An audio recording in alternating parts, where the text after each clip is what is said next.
Hey gang, what's up? Just Aaron right here, Canadian Looney. Tonight we're going to bring you a live experience. It's 2 hours behind. We're a little bit trying to catch up, but this is one of the most interesting committee meetings that we're going to see on here. We've got one or two other videos to show before we get going. We're going to jump into that. Let's go. I don't want to be negative, but I don't think anything's ever going to get better ever again. Oh, hello. Do you have a warrant to be here? Oh, yeah. It's time for a change in this country, my friends. A real change. Wiggle and squirm as you might, it is really hard to put lipstick on a pig. When I'm Prime Minister, I will keep my promises. WTF. Here. I know this place is where I am. No other place is better than. No matter where I go, I am proud to be Canadian. I am, you know I am. The worst that works.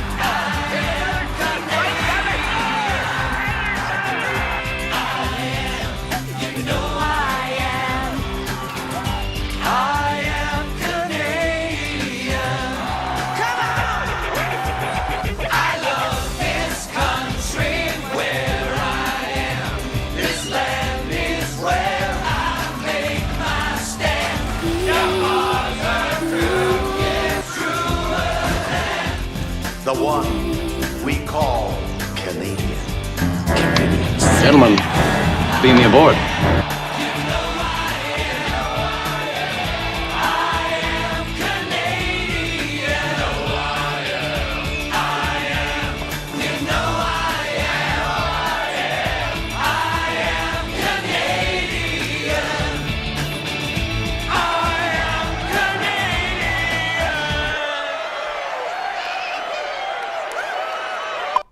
News broke today of... Okay, so we're going to jump into this other piece, which, again, this has been shown. This is 2 hours old. We're trying to stay on it. Hey, Brent, brother, what is going on? Captain Kirk, my man. We'll see when people drop into the room. We'll say hello to everyone, possibly that we can. Anyhow, so this is a very interesting committee meeting that took place today, and we're going to get right into it. Development Technology Canada, Cassie Doyle, Board Director. Ms. Doyle, thank you for joining us today. You have up to 5 minutes for an opening remark if you'd like, and if so, then we'll turn to the round of questions, and the floor is yours for 5 minutes, please. And you're on mute, Ms. Doyle, so please take it from the top.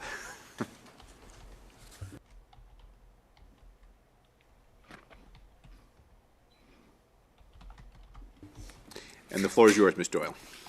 Great. Thank you very much, Mr. Chair, and good afternoon. I want to begin by acknowledging with respect that I am joining you today from my home in Coast Salish territory, specifically on the traditional lands of the Esquimalt and Songhees First Nations.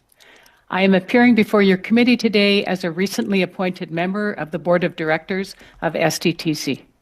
I bring to this role over 40 years of public service experience.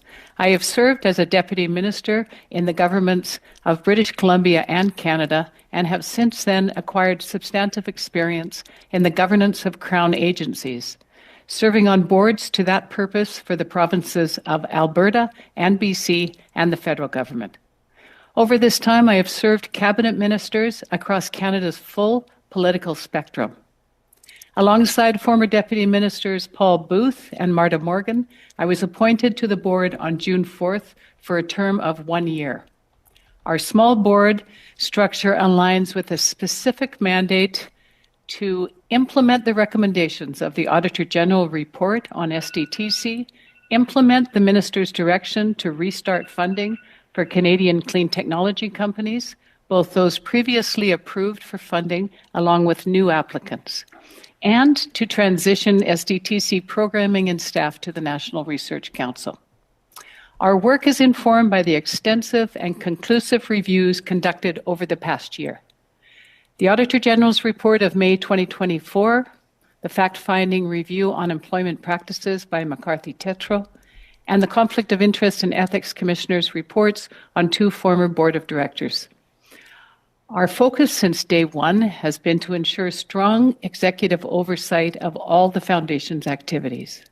In carrying out our mandate, we are guided by 3 principles: to uphold our fiduciary responsibilities to ensure the sound management of public funds, to ensure fairness to clean tech companies that have entered into legal agreements with SDTC in support of advancing their businesses, and to facilitate the transition of SDTC to the NRC in an orderly manner.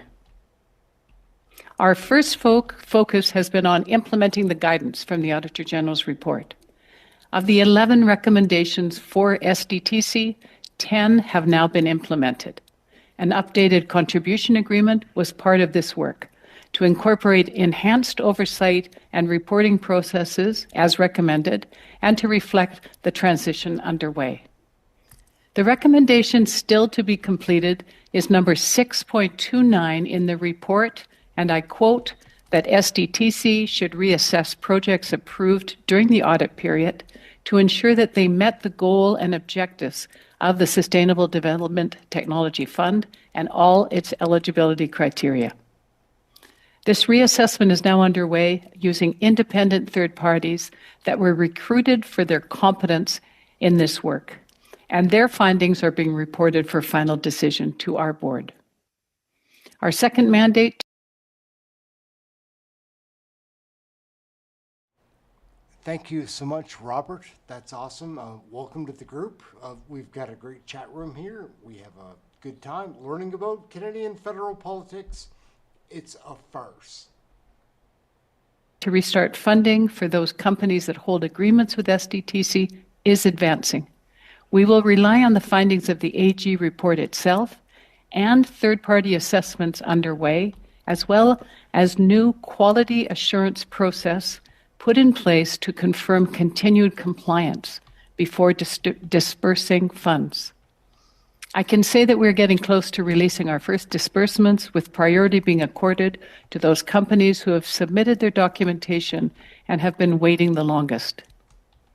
The process for approving new funding for projects has also resumed, with priority being accorded to those businesses that have been in the queue the longest and are most advanced in the reinforced due diligence process, including the review by external experts. On our third mandate, work is well underway to transition SDTC programming and staff to the NRC. Working groups between the 2 organizations are in place, developing detailed plans to ensure alignment on both programming and personnel. Lastly, I come to this role as a former Deputy Minister of Natural Resources Canada and Environment Canada, and am familiar with the kind of innovative companies that have been recipients of SDTC programming support. I am mindful in delivering my mandate of the importance of these hundreds of small and medium-sized businesses that are developing critical sustainable technologies. Their work contributes to Canada's economic growth and assists in achieving Canada's environmental objectives. Our focus as a new board is to deliver on our 3 mandates in a manner that ensures accountability, transparency, and integrity. Thank you, Mr. Chair. I'm happy to answer your questions. Thank you very much, Ms. Doyle. We'll now begin our first round, which consists of 4 members, 6 minutes each. Mr. Perkins, you have the floor for 6 minutes, please. Mr. Perkins, before you begin, because we have a few new members here, I should just maybe let everyone know kind of how I like to run these, and have run them without objection from anyone to date.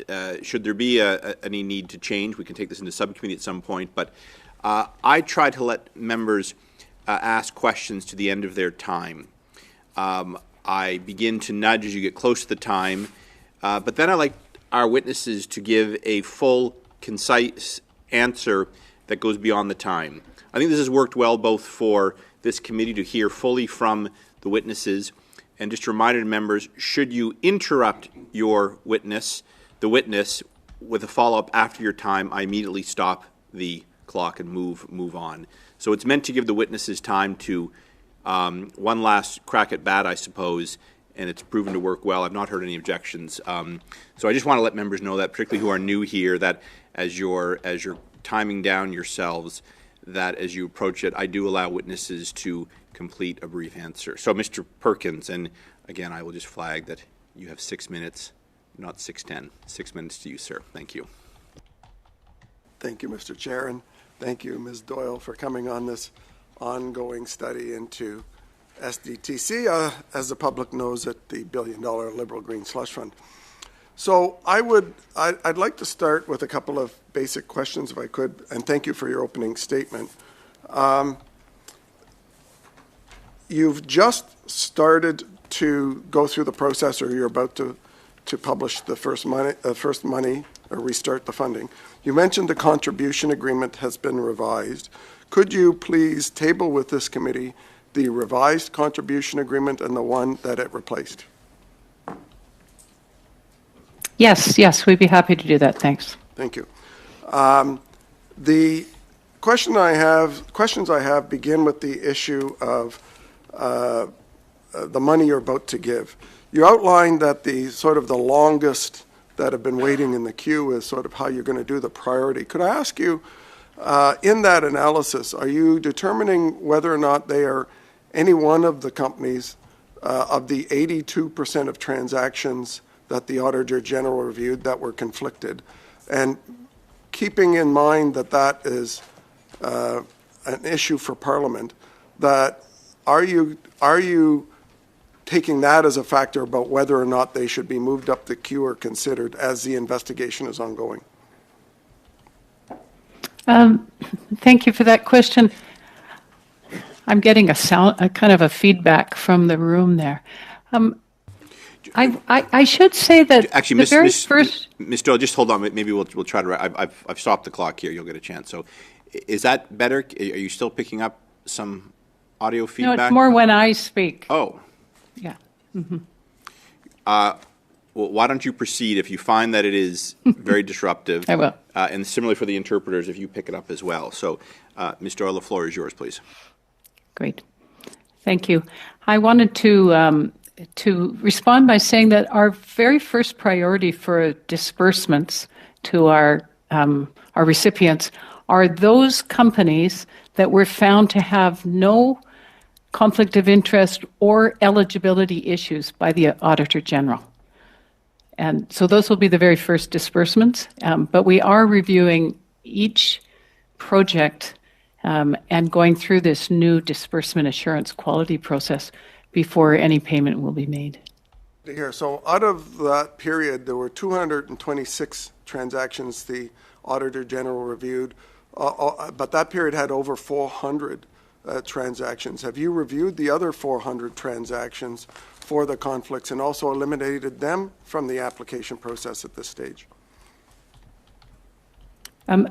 As I mentioned, one recommendation of the Auditor General that is still underway is the assessment of each project as she recommended. And so that work is being undertaken by third parties, and that work is underway right now. And we have... My question is related to the full period of time, because the Auditor General only did a sample of that period of 226 of over 400 transactions. I would hope that you are looking at that would have piqued your curiosity as a board member with your fiduciary responsibility to ensure that all of those files and all of those applications of conflicted companies were being eliminated at this stage from consideration out of the 400, not just the ones the Auditor General named. The recommendation of the Auditor General was to assess all projects within her audit period for eligibility. And that is the process that we have underway right now using third parties, is that every single project is being reviewed by 2 independent third parties to assess full eligibility. Who those 2 independent third parties are? They're consulting companies that we've recruited through an RFP. I can provide you with the names of those consulting companies. Yes, if you could, because we've had accusations from the whistleblower that the third parties that have been used to vet projects before have been conflicted with management. We do have a reinforced conflict of interest provisions that to ensure that our contractors are not in any way in conflict of interest, sir.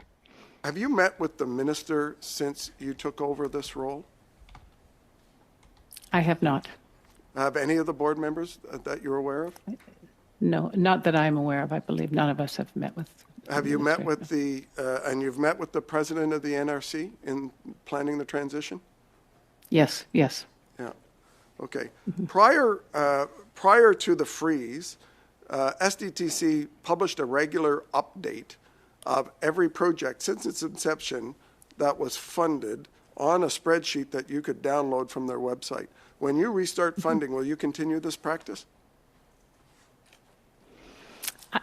I'm sorry, because I'm so recent in this role, I'm not familiar with that practice, but it sounds like the very kind of transparency that we're committed to. So yes, we could do the very same thing, yeah.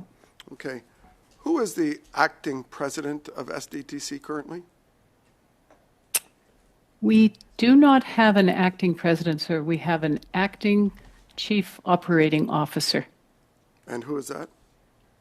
That is Zaid Rahim?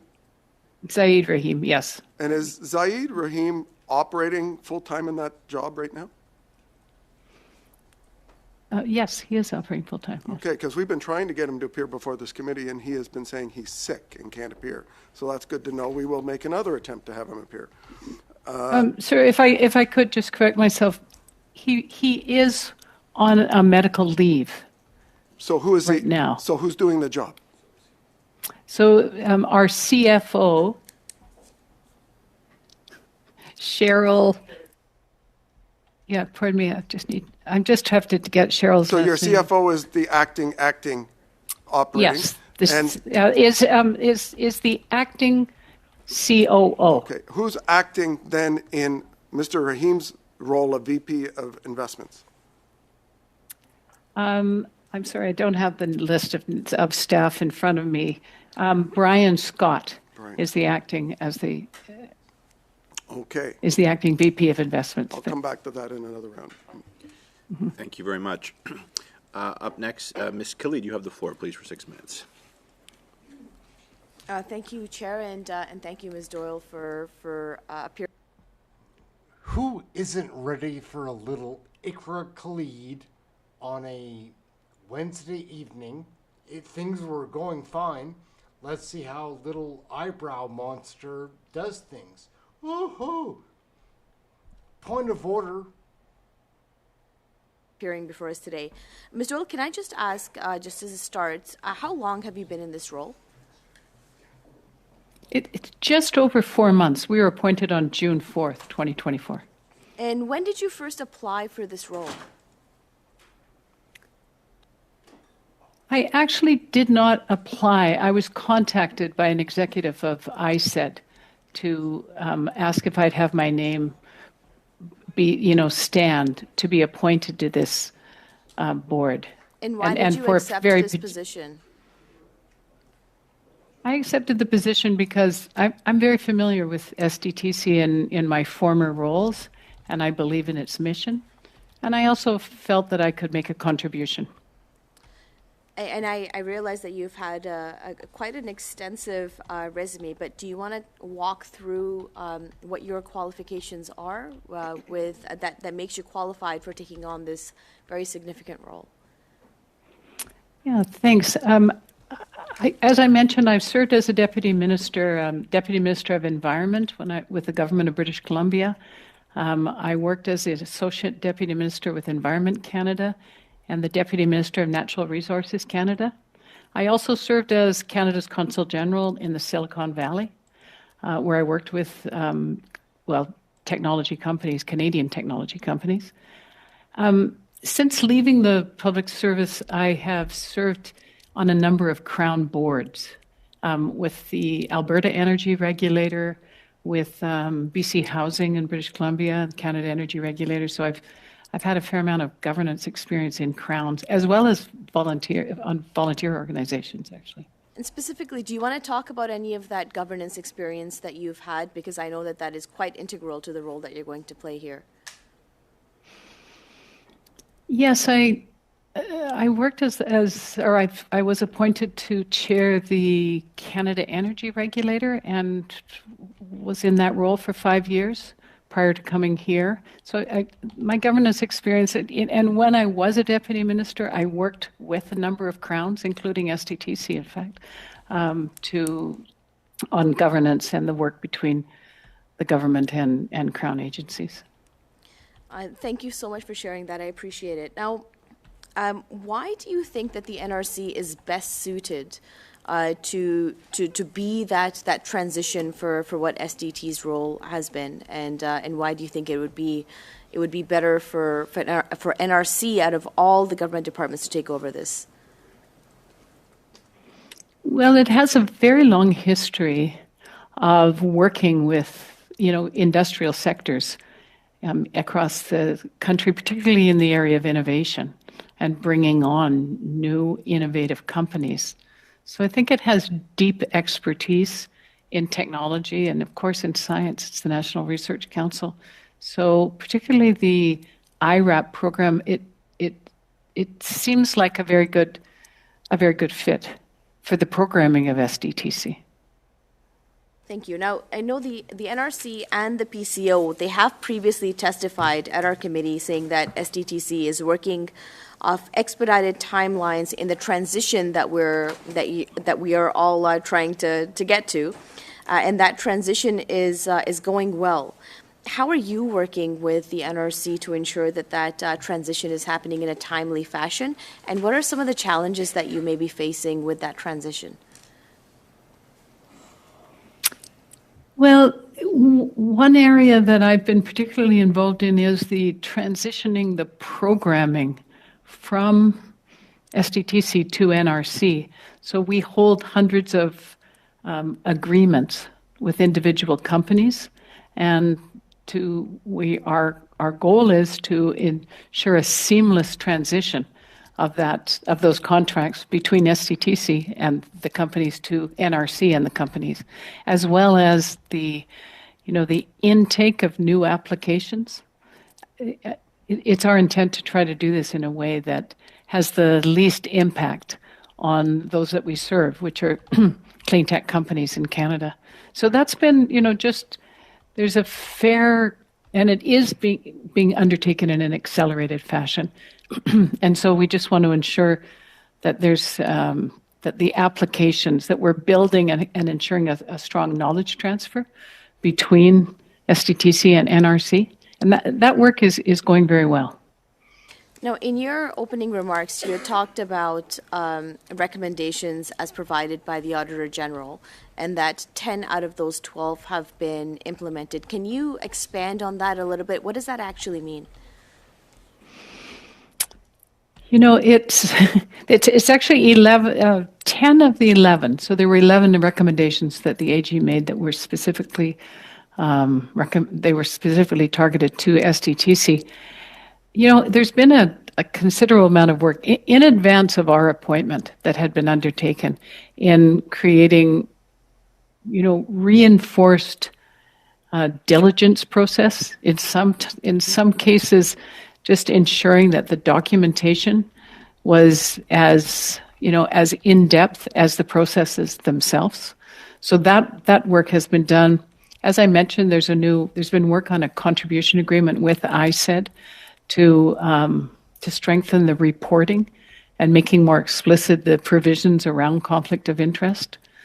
There is a new quality assurance process that's been developed for disbursements to ensure that recipients of funds continue to be in compliance with the eligibility, because the disbursements tend to take place over a number of years.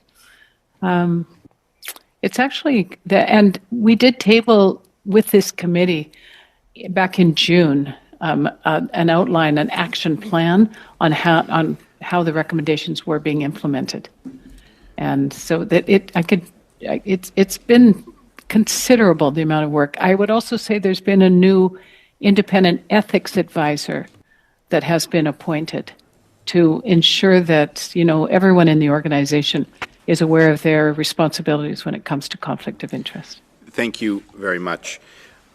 Suivant, c'est Madame Sinclair Desgagnés. Miss Sinclair Desgagnés, you have 6 minutes.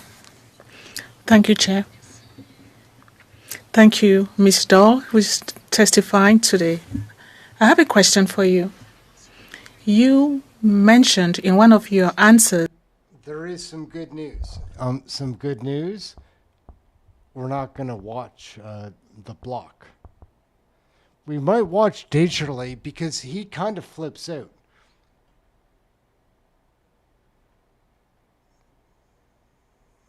But the block, not too interested. All Here's priorities the that I NDP. find Here we go. are critical to the reestablishment both of public trust, but also to make clear the fiduciary responsibility that lies between taxpayers and institutions. The Auditor General in her release of this audit quoted, and I quote in her news release, quote, like all organizations funded by Canadian taxpayers, Sustainable Development Technology Canada has a responsibility to conduct its business in a manner that is transparent, accountable, and compliant with legislation, said Ms. Hogan, continuing, quote, our findings show that when this doesn't happen, it's not always clear that funding decisions made on behalf of Canadian taxpayers were appropriate or justified. As you know, Ms. Doyle, there was serious concerns related to the breach of public trust under issues of conflict of interest and board and executive mismanagement. These two issues are incredibly challenging for what is an earnest policy, a policy that's intended to support small and medium-sized businesses in Canada, a program and policy that's intended to ensure that innovation, that Canada could actually make stuff and produce stuff and do stuff, not only to help our economy, but to help our environment. This is something that young people across the country, people who love the outdoors, people who cherish what we've inherited in our country really value, but are finding it difficult to square the circle between what has been a very disappointing and extreme level of corruption that we've been investigating through the SDTC process. When it became apparent that this issue was so extremely mismanaged, the minister rightfully did disband SDTC and has begun the process of transferring that work to NRC, which is where we find you, Ms. Doyle. Get a phone call from the government, said, we're in trouble. We need you to help us rebuild a system that has largely left Canadians now both nervous and mistrustful. It's an incredible challenge, and I really appreciate you accepting this role. But of course, as you know, given the gravity and severity of this issue, we have some very difficult questions I hope you can provide us some clarity on. Can you please describe what specific responsibilities in managing the transition to NRC that you hold? Well, as I mentioned, we're a 3-person board, so we pretty well operate sharing all the responsibilities. I have taken a particular interest in the area of the restart of funding as a member of the board. But we are providing a very strong executive oversight of the organization, so we work very closely together. And Ms. Doyle, are you paid by the Canadian taxpayer? Yes, I am. And what is your compensation for being a member of the board? Any salaries, honorariums, per diems? Yes, we are paid a per diem, or like for one day or half day, and it's aligned with the same as a kind of a lower end of the deputy minister's salary. And what's that? It works out to being about $750 for a half a day's work, or $1,500 a day. Thank you very much. Have you had to recuse yourself from any discussions during your time on the board? And if so, why? I have not, and I can say that I have no conflict of interest when it comes to, my own investments or connections or relationships with clean tech companies in Canada. Have you ever had conflict of interest training prior to your appointment to the board or during your tenureship on the board, though, so far? We did, as a board, we met with the Office of the Conflict of Interest and Ethics Commissioner to ensure that we really understood our obligations under the Act. As well, SDTC now has an independent ethics advisor, and I met with that individual to go through all my own personal holdings to ensure no conflict of interest before taking the assignment. Thank you so much for that answer, which I think would lead into this next question for clarity purposes. Did any companies of which you were an owner, partial owner, member of a board, receive any SDTC funding at any point in time? No. Did any companies in which your family or friends owned, were members of the board, receive SDTC funding? No. Thank you very much, Ms. Doyle, and I do appreciate you answering these questions in earnest. It does make our work much more valuable in this committee. Speaking to now a point that you raised, which I was happy to hear, which was your focus on recommendation of the Auditor General 6.29, which largely deals with recovery. This is something that we're aligned with, actually, Ms. Doyle. It's something that I'm very passionate about, is trying to ensure that any instance where there was a conflict of interest or potential mismanagement at the board level that would have resulted in any funding agreement with potentially ineligible projects should be recovered. The Canadian taxpayer should get that money back for any illegitimate projects that were deemed acceptable at that time. There was an organization that we had brought in at one point that was members of the Project Review Committee, which I'm sure you're familiar with, is a function of SDDC that helped to review some of this information. They had claimed at that point that, well, at least the Auditor General in her report suggests that this quasi-approval board, at least in the partial acceptance of 6.29, was the reason why some projects were deemed ineligible. This is something that I find largely unacceptable. Do you believe we should recover funds for ineligible projects, as I do? I believe that where we find any evidence of wrongdoing, and we will, as a board, take action to recover those funds. Thank you very much, Mr. Very much. Beginning the second round, Mr. Cooper, you have the floor for 5 minutes, please. Thank you very much, Mr. Chair. Ms. Doyle, just to clarify an answer you provided to a question posed by Mr. Perkins, the reassessment process that is now underway is taking into account all of the projects that were reviewed during the time period of the Auditor General's report, not just the sample of the Auditor General. Is that correct? That is correct. Okay, thank you for that clarification. Can you provide the assurance that once the reassessment process is completed, that no companies that were involved in conflicts of interest involving board members will receive a further cent from the taxpayer through SDTC? As I mentioned, we are implementing the Auditor General's recommendation, and we're reviewing every single project on an individual basis. And if we find any evidence of wrongdoing on the part of the recipient, as the legal agreements exist between SDTC and the recipients, then the board will take action on recovery. And take action on recovery and bar such companies from receiving further funding?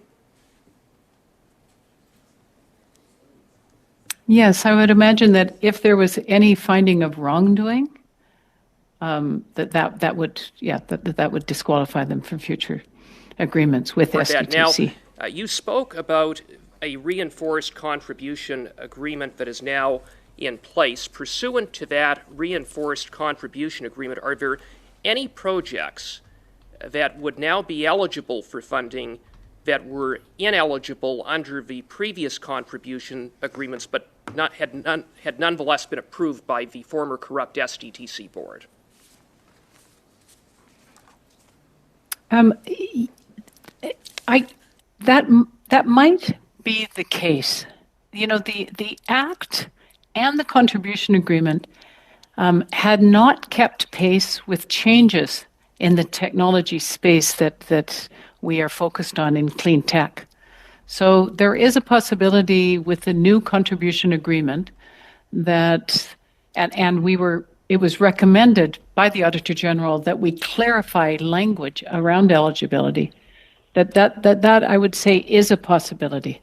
I apologize to interrupt you, Ms. Doyle, and I thank you for that, but I raise it because when the whistleblower appeared before this committee 2 weeks ago, he said that it was more than a possibility. He said that with respect to the reinforced contribution agreement, that it, quote, goes back and retroactively allows for the majority of those ineligible projects to be considered eligible, a majority of ineligible projects. That seems to me to be concerning. It seems to me to be concerning that we have $58 million of money that improperly went out the door, according to the Auditor General, and instead of cleaning up the corruption and mismanagement at SDTC, what is now in fact happening pursuant to the so-called reinforced contribution agreement is that the minister and ISID and the board at SDTC are changing the rules retroactively to invalidate mismanagement and corruption.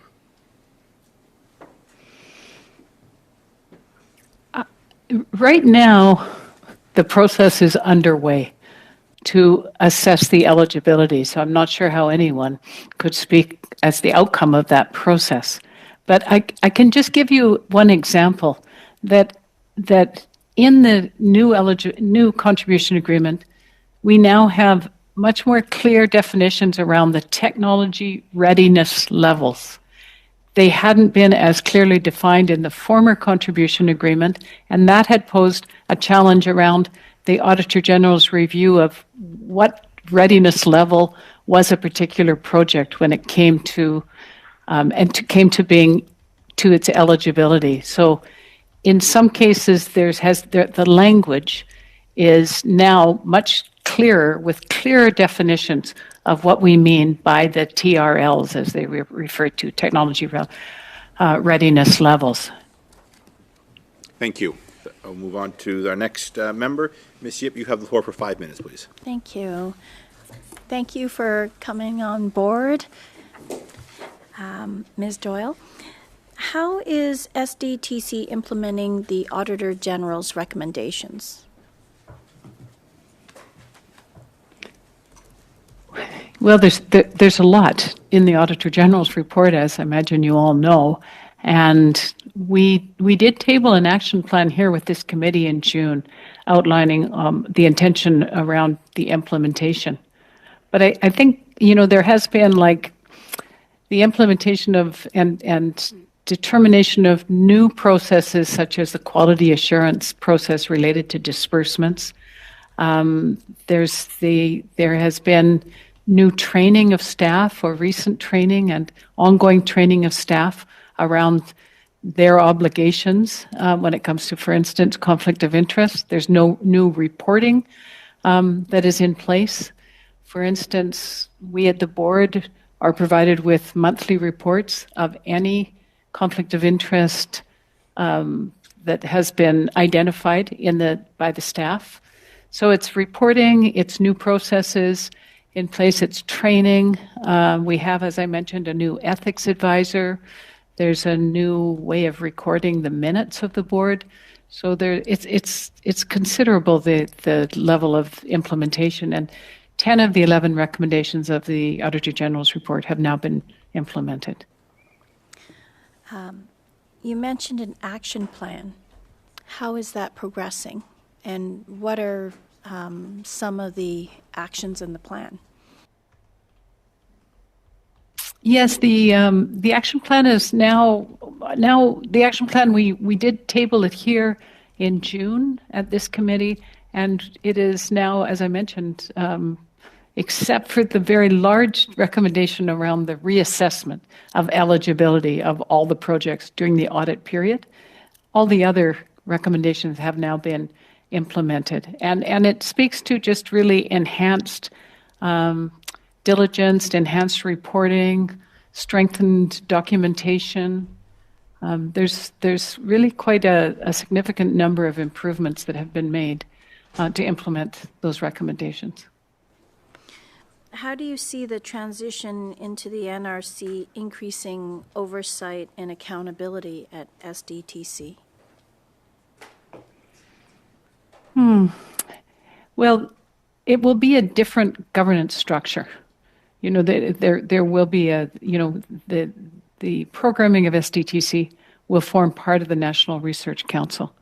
And so there will be subject to more in line with the department of government as opposed to an independent agency as SDTC is as a foundation.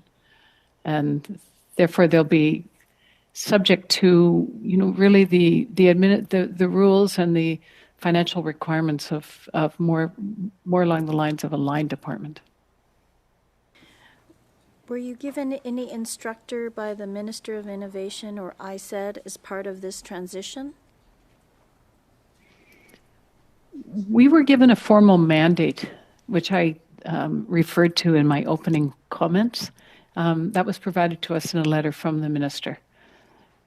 But we haven't had any other direction. So that's our laser focus, is the delivery of those three elements of our mandate: implementing the AG's report, restarting funding, and transitioning SDTC into NRC.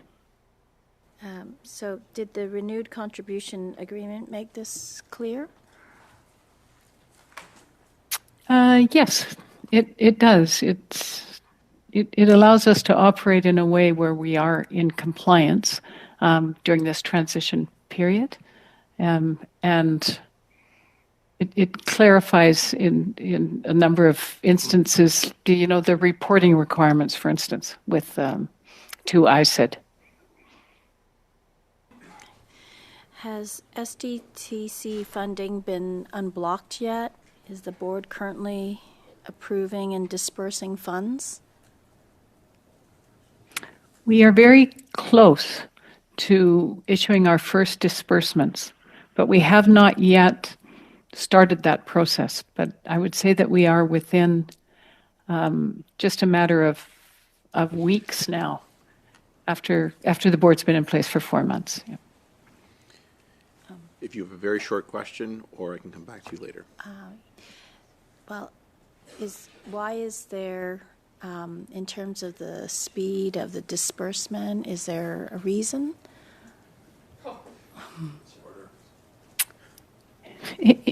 Again, it was important for us to, as a new board, to ensure that we had all of the, the quality assurance processes in place, and there was a number of steps that we needed to go through, like in terms of our own due diligence before restarting funds. Et voilà, merci beaucoup. Suivant, encore une fois. Thank you. Ms. Sinclair Desgagnés, 2 minutes, 30 seconds. Thank you, Chair. You, Ms. Doyle? I'm sorry, guys. I don't watch the Bloc Québécois. They don't apply to me.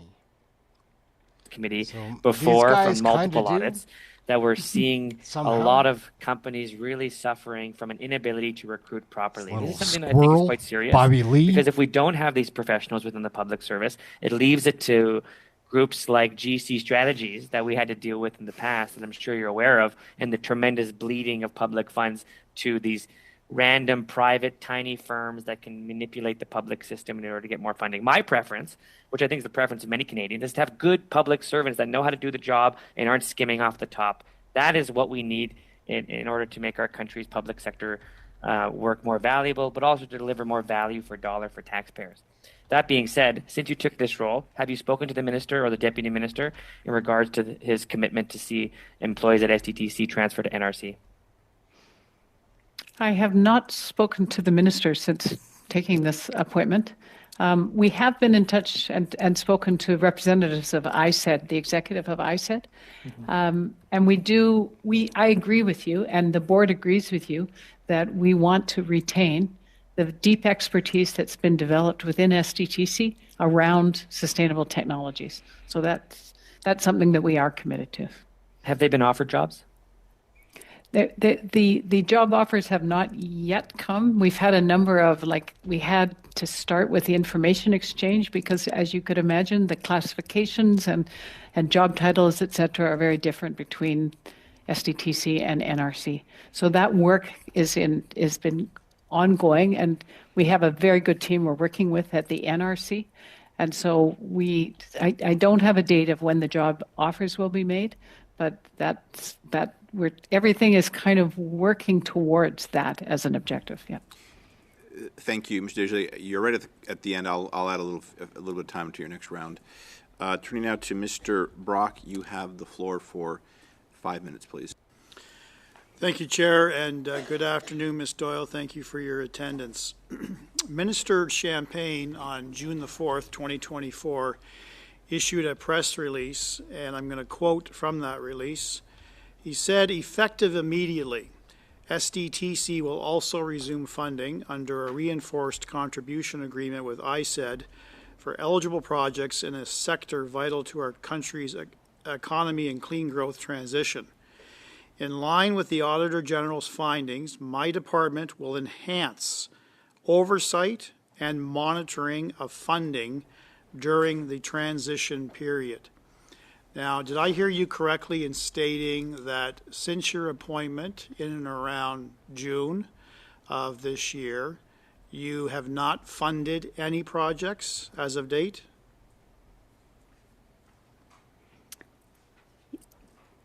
We were appointed the very same day as that press release. There's been no funding since that date? No, there has been no disbursements made because there needed to be certain recommendations of the Auditor General thank you. Implemented. Yeah, that's fine, ma'am. You confirmed on a number of occasions you have yet to speak to Minister Champagne, correct? That's correct. Have you spoke to the Deputy Minister? Yes, we've had a discussion with the Deputy Minister, and we have other members of the ISED executive who attend each of our board meetings for a period of time for exchange of information and updates. Okay. So you're sharing information. Are they providing an oversight and monitoring of projects that you are about to fund? Have they weighed in? Have they made an assessment about the appropriateness of that funding? We have a regular reporting to ISED, and it's under the new contribution agreement. And financial reporting is going back and forth between ISED and SDTC. When it comes to the actual eligibility of the projects, that is our responsibility as the board.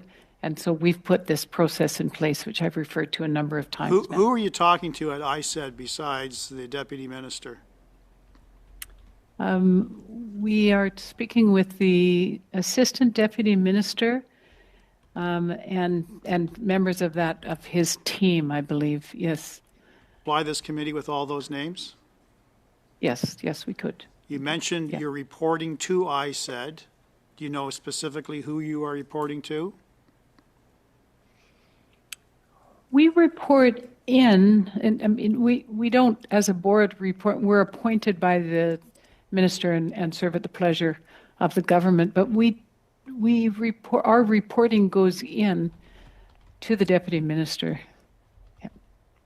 Part of the difficulty in the previous rendition of the board of SDTC was information that we learned that the assistant deputy minister of ISED actually sat in on each and every board meeting, had his eyes and ears on all the funding that was conflicted, all the funding that went to Liberal insiders, and whether or not that was passed on up the chain to Minister Champagne still to this day remains a mystery, hence the scandal. You obviously have had a number of board meetings, smaller in nature, since your appointment. Has the assistant deputy minister sat in on those meetings? The new contribution agreement specifies exactly the nature of the connection between the board and ISID. A member of an assistant deputy minister or his or her representative attends one portion of the board for the strict purpose of exchange of updates, and then leaves the board, so they are not present during any of our board business. How on earth does that enhance oversight when that particular assistant deputy minister merely receives an update and is not privy to ensuring that all the actions and all the decisions you are making are in accordance with the updated contribution agreement?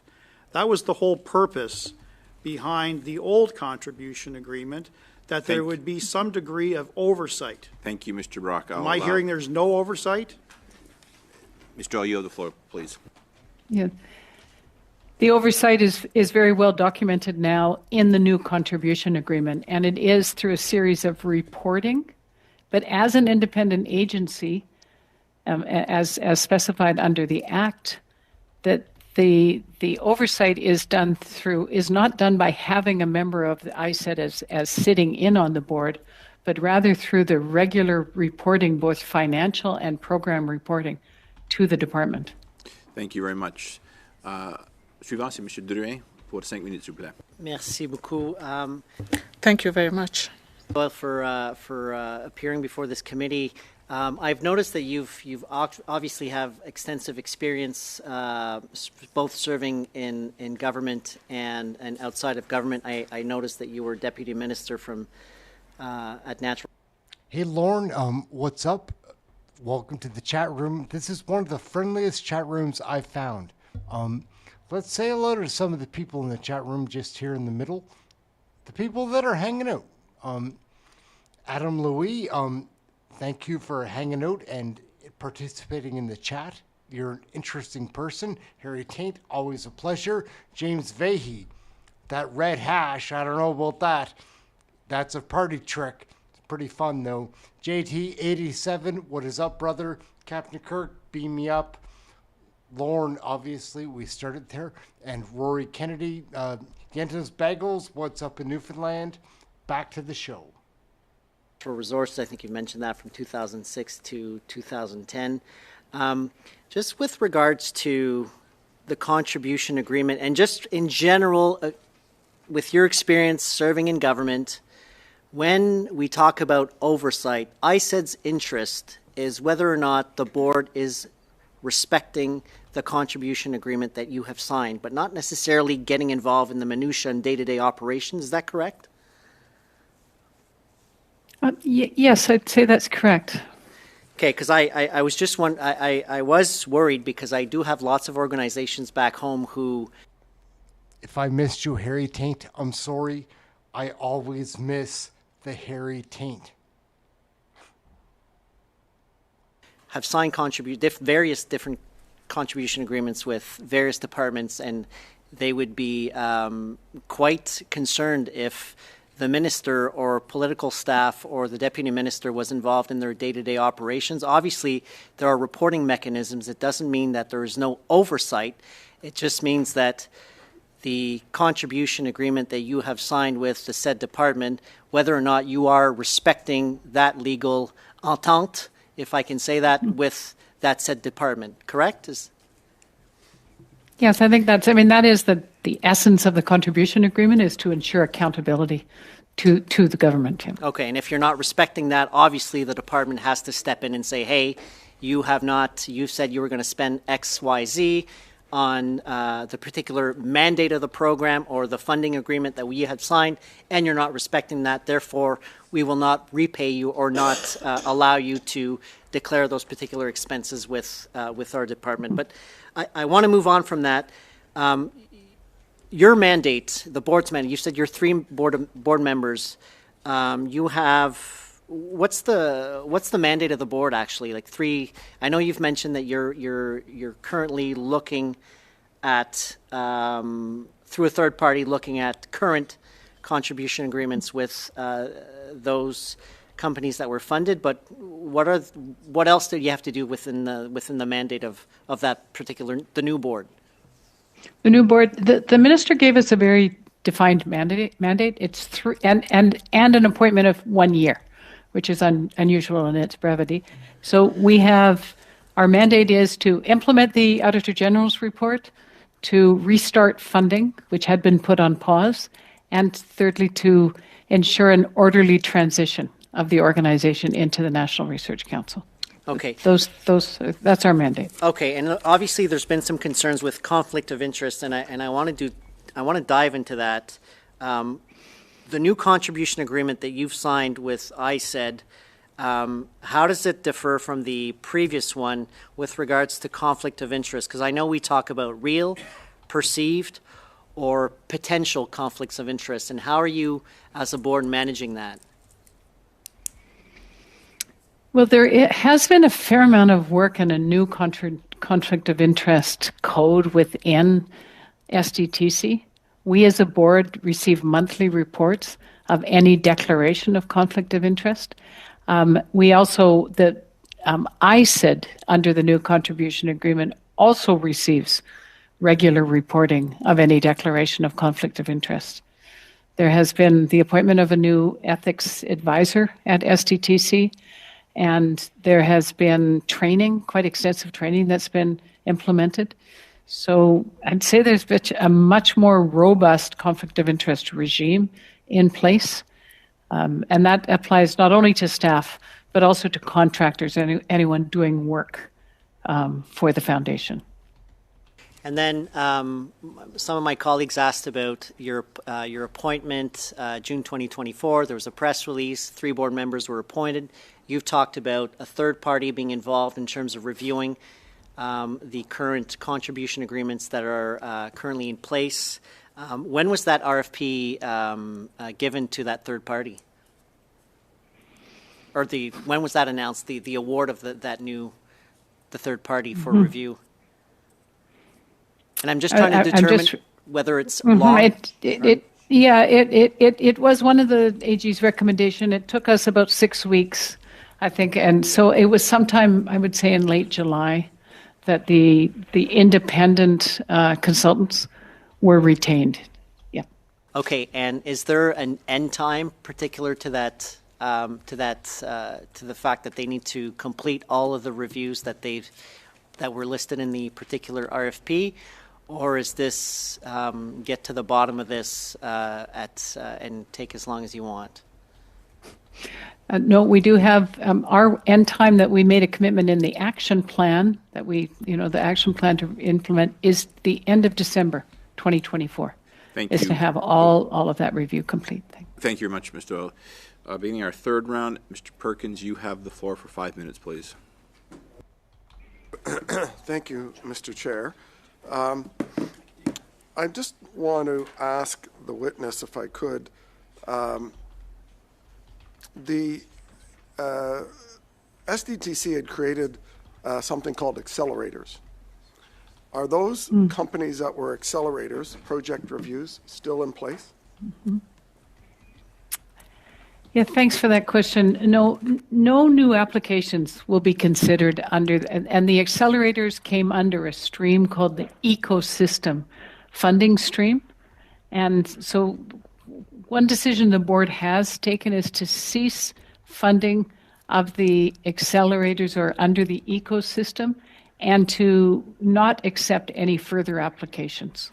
So I'm going to go through a scenario, and I appreciate hearing that, to make sure that you're eliminating this from the whole process. Because former chair of SDTC, Annette Vicharin, came to that stream for the Vicharin Center seeking a total of $6.8 million for the Vicharin Center, which was one of those accelerators, which she established at Cape Breton University. That got to the investment committee, which your now acting chief operating officer was involved in, and we have emails from him in his role as VP of Investments, which said, obviously that the conflict was even too much for that group to accept, and it was rejected, but committed an email that SDT staff would help find the Vicharin Center money elsewhere. So the result of that is that on June 9th, 2022, ACOA, granted $2 million to the Visharan Center, and I said another $2.5 million. And then in September of 2023, while ISED was investigating SDTC, their regional development agency, ACOA, gave yet another $1 million. And then on September 19th, 2023, the industry department gave them another $3.1 million. So that's a total of almost $9 million of taxpayer money that went, that the whistleblower said staff were involved in trying to find funding for that center elsewhere. And they confirmed that that was a common practice, that staff were tasked with finding other money for these sometimes rejected and sometimes accepted projects in other government departments. Have you stopped the practice of staff being the government relations and slush fund management of the Government of Canada for either rejected or accepted projects on that? It is not SDTC's role to act as the in-house application process for other government departments, is it? As I've mentioned, Mr. Chair, we have a very particular mandate, and that mandate is to, as I said, go through those three things. But we have, as I mentioned, the ecosystem funding stream has been discontinued, and so have you curtailed the process of staff acting on behalf of companies that apply to find money in other government departments? And you were a deputy minister in other government departments. So have you stopped that? That seems to me not to be the mandate that Parliament gave the foundation. I'm not familiar with any practice like that being undertaken. Well, it means it hasn't stopped then. I'll move to my next thing. The order of the House of Commons was that unredacted documents during that audit period be turned over to the law clerk of the House of Commons. I don't want to be negative, and but SDTC, as I understand it, has not fully complied. I don't think anything's ever going to get better ever again. And the Speaker ruled the point of privilege against the House. I don't want to be negative, but as we speak in the House. Are you, as a board member, ensuring that you comply with? I don't want to be negative, but I don't think anything's ever going to get better ever again. Oh, hello. Do you have a warrant to be here? It's time for a change in this country, my friends. A real change. Wiggle and squirm as you might, it is really hard to put lipstick on a pig. When I'm Prime Minister, I will keep my promises. WTF. Here. I know this place is where I am. No other place is better than. No matter where I go, I am proud to be Canadian. I am, you know I am. The world that works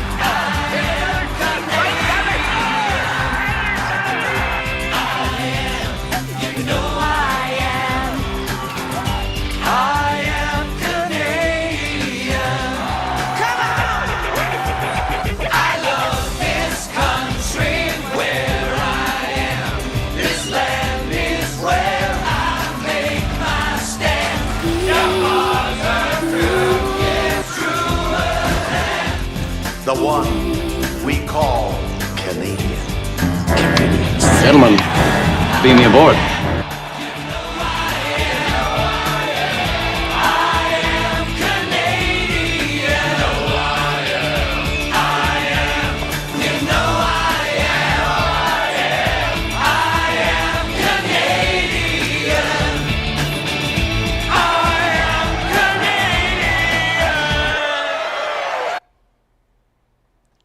We'll get right back to it. Here we go.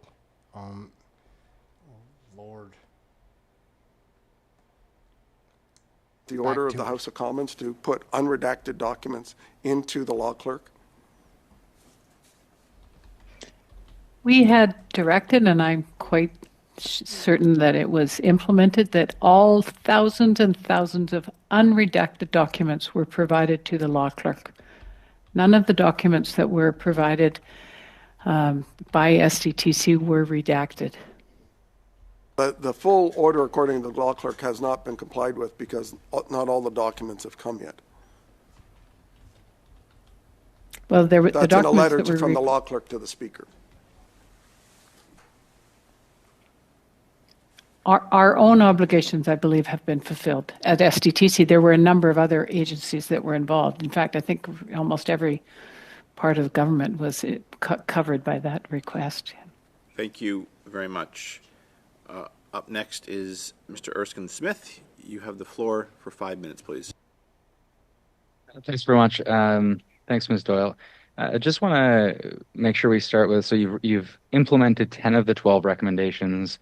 When do you foresee implementing all of the recommendations? Yeah, the only one that is outstanding is this reassessment of eligibility, and our target to have that complete is the end of December 2024. Excellent. Just given it's a lot of work, you know. Yeah, it sounded like a lot of work when I read the AG's recommendations. One of the challenges here is there was a conflict of interest mess in terms of procedures being followed, but a lot of that seemed to hinge based upon what I've been able to glean from the evidence and the record is a lot hinged on particular lawyers involved in advice. And I just want to be clear, the lawyer who was offering that advice at the time, is he still involved in any way with the organization? No, he's not in any way involved anymore, no. And is anyone involved? So in terms of the concerns that have been raised, the biggest concern from, again, what I've been able to see is, I know there's a lot of grandstanding and political theater to this, but there was a bundled approval of COVID payments to COVID-related payments, emergency payments to a series of companies that had been previously approved for funding, and there was a bundled approval, and again, the lawyer suggested that a recusal was not necessary. I think that was incorrect advice in the language of the ethics commissioner. Anyone involved in that approval process at the time, is anyone still involved in the board? You know, my understanding is that the main person involved in that was the CEO, and she, as you know, is gone. And the lawyer himself is no longer providing advice at all. So anyone who is subject to any concerning conflict or any allegation of conflicts, they're no longer involved. Yeah, that's my understanding. Yep. Okay, and this business with the RCMP, my understanding there's a privilege question in the House right now, and the idea is Parliament's demanded documents to turn them over to the RCMP. Honestly, I read the Ethics Commissioner's report from July, and the Ethics Commissioner finds 2 violations of the Act. Again, the largest violation, in one case it was an abstention instead of a recusal. Okay, that's certainly not criminal. A violation of the rules, the ethics rules, in the commissioner's view, and rightly so, but not anywhere close to a criminal standard of behavior. The finding 2 was in relation to this bundled approval, and in the language of the ethics commissioner. Said that the chairperson, while the original payments to NR Store were approved before she became chairperson of SDTC, on these occasions, following incorrect advice, she did not recuse herself. Again, that is nowhere near criminal behavior. So I'm a bit confused. Has there been any communication as between the RCMP and the board to suggest that they're taking any investigation seriously? No, there has not been. We have had no communication, and the RCMP has not been in touch with us at all. And I understand, you know, that there was a letter that the AG prepared on July 10th of this year to the clerk of the House of Commons that indicated that in situations where her office is of the view that activities may be of a criminal nature, they promptly inform the RCMP. She had not done that in the case of this audit. Of course not, because anyone of a sound mind who is reading the evidentiary record wouldn't think for an instant that this is a criminal matter. unless you're a conservative. Thanks. That's my time. You still have another couple seconds if you like. Are you good? Well, I think, like, Chair, honestly, this seems like an endless, an endless series of meetings for something that we know what happened. We know that now the board has concluded 10 of 12 recommendations, and they're working on the rest of it. This thing's being transitioned to NRC, and no one who is subject to any of the problems is still involved. I guess we can have another dozen meetings, but I don't know what we're doing here. Very much. Suivant, c'est Madame Sinclair Desgagnés. Miss Sinclair Desgagnés, 2 minutes, 30 seconds.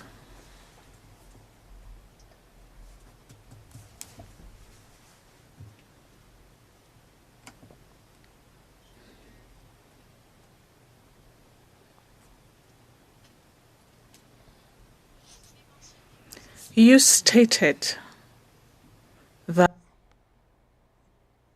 All right, gang, we're going to skip that too because just not interested. Desjardins is more interesting than that. He looks like Bobby Lee, right? Like from Mad TV. Do you guys remember? Like.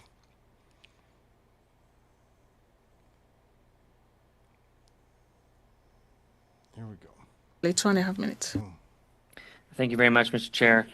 Ms. Doyle, I do want to return to the topic of the very valuable workforce that exists in STTC, the people, the everyday folks who are trying to show up and contribute to their country, offer innovation and offer their skills in what is a very large emerging sector. Canada, I do believe, can become a global leader when it comes to the development of innovative technology that supports our economic goals, but also supports our sustainability goals. These are things that are important to any 21st century country that's needing to actually create solutions moving forward. Part of enabling the support for these workers in their transition from SDTC to what will be a new entity, there's concerns that I have coming from labor in particular that revolve around the treatment of workers at SDTC. You're aware, Ms. Doyle, likely of a report internal to the government related, or by the name McCarthy TRUDEAU, an internal investigation by a third party to investigate the claims by workers and the conditions of workers within SDTC. There was a credible challenge and a credible concern that workers raised by way of a whistleblower. This whistleblower, known to this committee as Witness One, claimed at that time that there was severe instances of misogyny, homophobia, instances of racism where one employee was asked to remove their hijab, very serious instances of discrimination. It was the response of the government when hearing these concerns to have a third-party review, which I agree with. I think that was the right call by any reasonable government, by any reasonable party to suggest, yeah, we need to shed some light on this circumstance. Light is the best disinfectant. Let's get transparency. Let's get truth. Let's bring some of these employees forward. The biggest concern I have related to that was the fact that there was NDAs, non-disclosure agreements signed by those workers prior to that commission in disabling their ability to be able to represent their truths. Will the new the new creation that comes out of SDDC respect workers? Will it respect their right to unionize? Will it respect if they choose to be represented by the Public Service Alliance of Canada? And will those workers have real protections moving forward? Yeah, thanks for that question. And you do refer to the McCarthy TRUDEAU report, which is like one of the foundational pieces that we as a board have used in moving forward. When the personnel of STTC transition into the NRC, as you know, that is a unionized workplace as part of the more core public service of Canada. So that is part of what the work that's going on now is just how to integrate all the individuals in STTC into that workplace. But they certainly will enjoy the same benefits as anyone in the public service unions. Thank you very much. You'll have one last opportunity, Mr. Desjardins, as well. Turning now to Mr. Cooper, you have the floor for 5 minutes, please. Thank you, Mr. Chair. Ms. Doyle, I take it from your testimony that not 1 cent of money that improperly went out the door at the Green Slush Fund has been recovered in the 4 months that the interim board has been in place. Is that correct? We have a process in place to review every single project on an individual basis. I understand you have a process in place. You've explained that, and my question is just to confirm that at present not 1 cent has actually been recovered. Now, there's a process underway now. Thank you. So not 1 cent has been recovered. Thank you for that. And the process that I presume you're alluding to are the consulting firms that are undertaking reassessments. Is that the process? Yes, that's the process as recommended by the Auditor General. And I want to just be clear in understanding what is being done through these independent consulting firms and the review that is taking place as to who's eligible and who won't be eligible. You noted more than once that the projects that will be down on the list and will be flagged and where there is wrongdoing will not be eligible are those where the Auditor General identified, for instance, conflicts of interest. Is that correct? Well, the process underway is reassessing every project around its eligibility. Maybe just to help you answer, the Auditor General identified, went through 226 of 420 projects. Of the 226 projects reviewed by the Auditor General identified 186 conflicts of interest. Based upon the sample that the Auditor General took, in which the Auditor General found 82% of projects involved conflicts of interest, when you look at the balance of the projects, there could be somewhere in the neighborhood of anywhere from 180 to 200 additional conflicts of interest that involved former Green Slush Fund board members. That's a lot of conflicts. That's a lot of wrongdoing to examine. And I just am wondering exactly what is being done and what assurance can you provide that those conflicts, that wrongdoing, is being captured? Because count me skeptical if you're telling me that some third-party consultants are coming in and are doing that work in a sufficient way.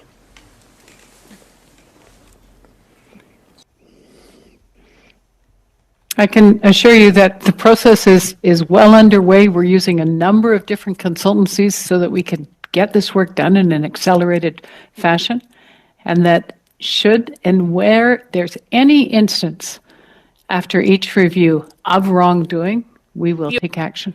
Of one instance, and that is the $220,000 that was improperly funneled into Annette Verscharen's company. She moved 2 motions to funnel $220,000 into a company in which she was the CEO, sole shareholder, and sole director, or majority shareholder, sole director.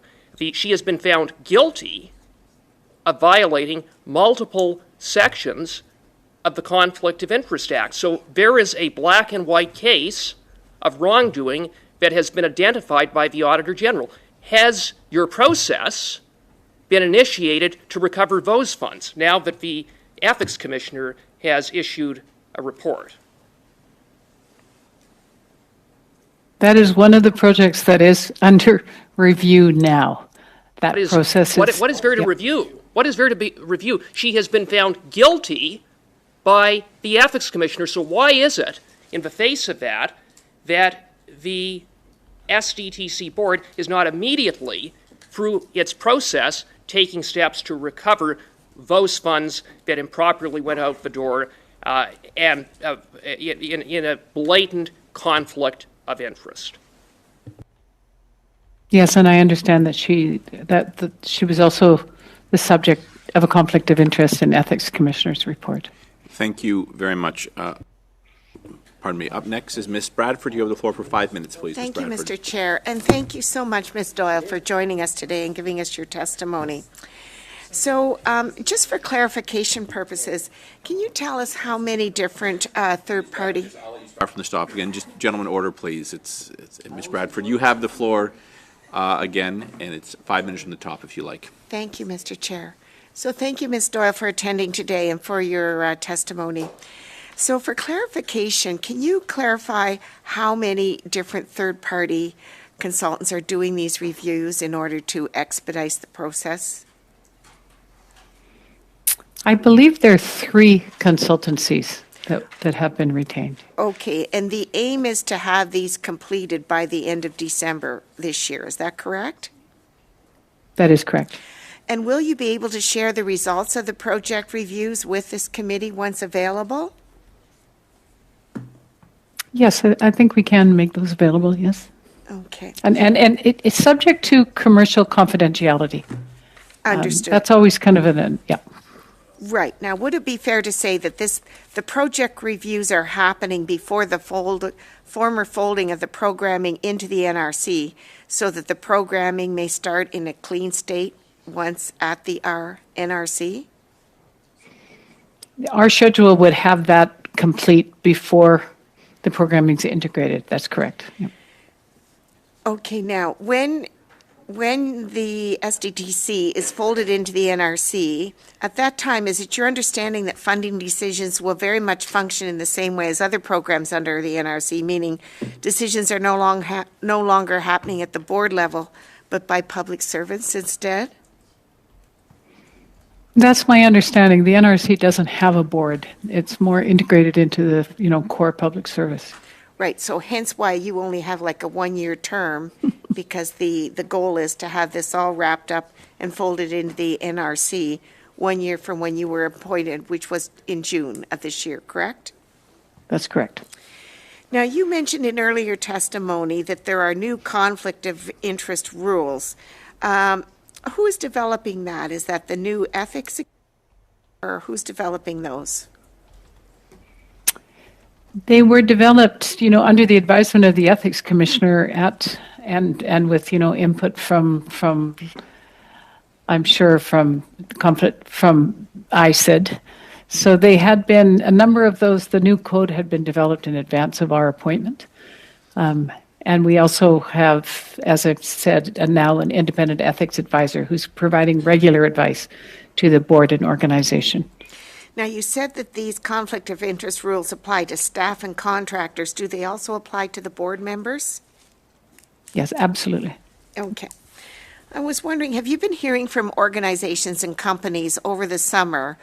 Are they coming to your door for funding now that the funding has been officially unblocked? Yes, we have heard directly from those that we hold partnership agreements with that are, feeling the stress of the funding having been paused. Right, so that was my next question. So what position is the industry in after a year of frozen funding at SDTC? And what are you hearing from them? Yeah, we've certainly been hearing that, there's a real interest in getting on and having the funding resume. In many cases, that means that they can then continue in terms of their own business development, because most of our companies are in the process of developing innovative technologies. But the position is that you won't be doing any more funding until the reviews have been completed, and there'll be no new funding done until it gets rolled into the NRC. Is that the plan? No, as I said in my opening remarks, we're very close to resuming disbursements for projects where there's no eligibility issues as deemed in the Auditor General's report. So no, it's our intent to resume funding. We had to have the contribution agreement completed before we could resume funding, but we're now getting very close. So that's the holdup. You don't have that agreement, the new agreement, quite finished, and that's why you can't start. looking The in- agreement is finished. The agreement is finished, but we are really dedicated to making sure we've got we've done the due diligence and have all of the reporting and paperwork done. So we're very close now to having the first round of disbursements go out the door. And any guesstimate as to when that might happen? I'd say in the next few weeks. Okay. But definitely by the end of the year, would that be safe to say? Oh, definitely. Yes, definitely by the end of the year. I'd say definitely the restart will happen before the end of October. Thank you very much. Thank you. Beginning our fourth and final round, Mr. Brock, you have the floor for 5 minutes, please. Thank you, Chair. I'm going to follow up. Let's go, gang. A little bit of Larry Brock action. That's going to be fun. Usually is. A couple of loose threads that from questioning of my colleagues, starting with Madame Sinclair I'm going to mispronounce her name, Desgagnés. She asked you whether or not you're in a position to apologize for the mischaracterization of the whistleblower who blew the lid open on this scandal. And I believe your response was simply, that was in the past, I'm part of a new board. So you, as representing the board, governing under SDTC, you are not taking a position to apologize for the state of affairs at this particular corporation. Is that what I'm hearing? You know, we were brought in to provide strong governance and executive oversight to SDTC. I wasn't in the organization at the time that this witness number one sorry to interrupt, was working but there. no one has accepted responsibility. No one has apologized for this boondoggle that the assistant deputy minister called on a secret tape, that this was a sponsorship-like scandal, the likes that this country has not seen since the demise of the Chrétien Martin government. We're talking almost $1 billion of taxpayer funds that went out the door that should not have. So if you're not prepared to apologize, I'll keep that on record, that you're not prepared to do that because you're part of a new board. Now, my colleague, Mr. Cooper, also asked you a question regarding recovery. And I know you have a mandate with respect to recovery. But what I'm hearing is, despite being 4 months into the job, despite clear evidence from the Ethics Commissioner about violations under the Conflict of Interest Act, with a defined number of money that was improperly dispersed to the former chair, Annette Verschuren, that is evidence. That is conclusive evidence. And I guess what I'm hearing from you is, it's not a priority. It's not a priority for you. It's not a priority for the board.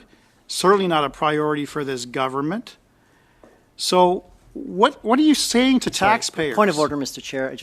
I respect my colleague, Mr. Brock, but he's putting words into the witness' mouth without even providing any evidence to this committee. The witness has answered to me that there are investigations currently going on. So I love to follow the evidence, but when we're opining, this is where I question the auditor's ability on the other side to actually get to the bottom of this and find the truth. The witness can add, and while you might find the questions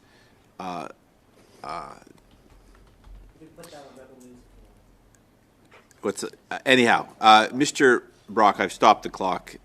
That is not a point of order. You might be irritated with the style and the question, but it is Mr.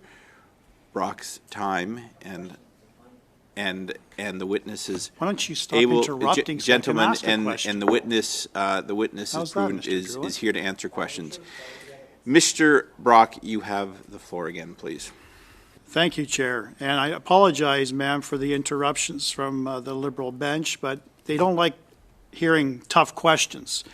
I want you to address Canadians, because there are hundreds of thousands of Canadians who are following the scandal, following my social media posts, my colleagues' social media posts about this scandal. What are you saying to Canadians about your priority in terms of ensuring money is paid back? What is the plan?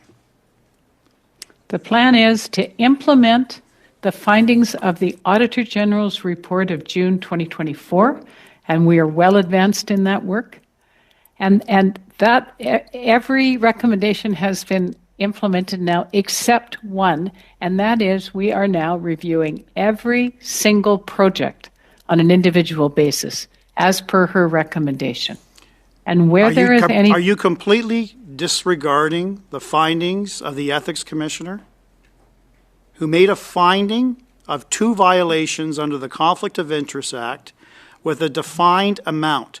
Why is it not a priority for your board, working with the ministry, to recover those funds from Annette Verschieren?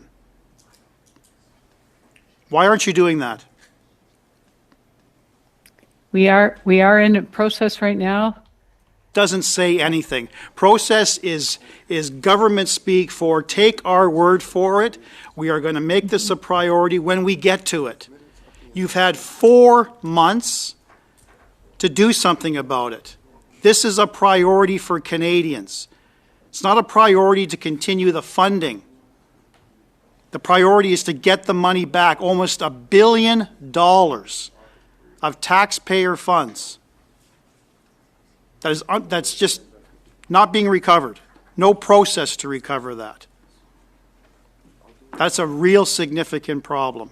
Now, you also mentioned that you complied with the disclosure requests from this committee. Who gave you direction from the ministry to supply all the information as requested? We received the direction from the law clerk directly to SDTC. And did I hear directly from you that you complied with each and every request from the law clerk and these documents were unredacted? Yes, you heard that correctly. Okay. And when was it delivered to the law clerk? It because of the thousands and thousands and thousands of documents that were requested, pretty well every document that's been produced in the organization in the last 20 years, it was produced and delivered in tranches. And so every two or three weeks, another, 13,000 documents were provided. They were provided over the course of the summer and into, I believe we completed, and I can get you, I don't have the dates in front of me, sir, but we have complied with the request. Thank you. My last question, when was the last tranche delivered? I'm now just guessing because I don't have that just on the top of my head, and I would say it was in early September. Thank you very much. Mr. Drouin, I appreciate your patience, and I appreciate you swapping the turn. It is noted and thanked by the chair, so over to you. 5 minutes, please. Thank you, Mr. Chair. Ms. Doyle, I've asked you when these potential reviews by the third party would be done. You've mentioned a date, December 2024. Just wondering, there's been some mentions about, it's no news to anybody that the ethics commissioner has ruled on 2 cases specifically. But if we are to recover any monies, I'm just wondering, what would it be the legal risk of you just starting to send letters to those particular companies that may or may not have, because I don't know, I'm still waiting to see the reviews, but that may or may not have done any wrongdoing? What would those companies potentially put the government of Canada, what would be the legal risk? We have received legal advice and on the whole question of recovery, and the project agreements that we enter into with the recipient companies are legal documents. They're binding documents, so there needs to be a violation of some aspect of that document for us to recover any funds. But we have been forthright in receiving advice on that. I think one of the risks with some of the very small companies is that to go after them and to recover them might actually cost more money from a legal perspective than is actually bears any fruit for the crown, so to speak. But we are receiving advice on that right now. But I'm assuming that the legal advice you're receiving is, let's make sure we get all our ducks in a row. Let's make sure the third-party review is completed before we make any conclusions, as my honorable colleague on the other side is making with all the companies, because they're not mentioning any companies. They're just saying everything's been, and they're opining on this stuff. But I do want to get to the bottom of this, get the truth. In order to get the truth, we have to let the investigation or the process, as the other side seems to be against the process or against the recommendations of the Auditor General now, that I understand, we have to let this particular process do its course. Yes, that's correct. Okay, so once the reviews are completed, you've mentioned December 2024. Who will you be, as the board, there will be certain recommendations by the third party in terms of saying, here's where we think there could be more, where you could potentially recover some dollars if the contribution agreements were not respected in terms of achieving the said goals within the contribution agreements. How long do you anticipate that this may take from once the report's received and then the work that will be outlined in the next month or a few months? Few months, yeah. Well, we are certainly preparing the ground because this is all connected in with the restarting of funding. As I mentioned, we will not restart any funds or that unless where there's any finding of wrongdoing or serious non-compliance with the contribution agreement. The timing on this and is one that we are operating in a fairly accelerated fashion. I can't give you an actual date of when that's going to happen, but we are preparing the ground, I can say at this time. Okay, so is the board thinking about potential scenarios where you've already mentioned one, if it's about recouping, $1,000 or $10,000 and it's going to cost us $20,000 in lawyer fees? Obviously, it would be a bad investment to try and recoup those particular dollars. So are you kind of setting a criteria sheet in terms of, okay, this makes sense to go after the ABC company because there's important dollars that are involved, and there was important breaches that were involved from the contribution agreement? Like, is the board starting to think about this right now? Is that when you say preparing the groundwork, is that what you guys are thinking absolutely. about? Yes, absolutely. Okay. I think I'm out. If you have a brief question, I'll allow it. Thank you. Thank you very much, Mr. Drouin. Et puis encore une fois, Madame Sinclair Desgagnés pour 2 minutes. Miss Sinclair Desgagnés, 2 minutes to 30 seconds. Well, we kind of know what we're going to do with the block and their questions. We don't care. I don't really feel their questions serve me as a Canadian. With any clean tech company that has either been funded or being proposed for funding by SDTC. Et voilà, merci beaucoup. Your time is up. Thank you. Mr. Desjardins, your last round.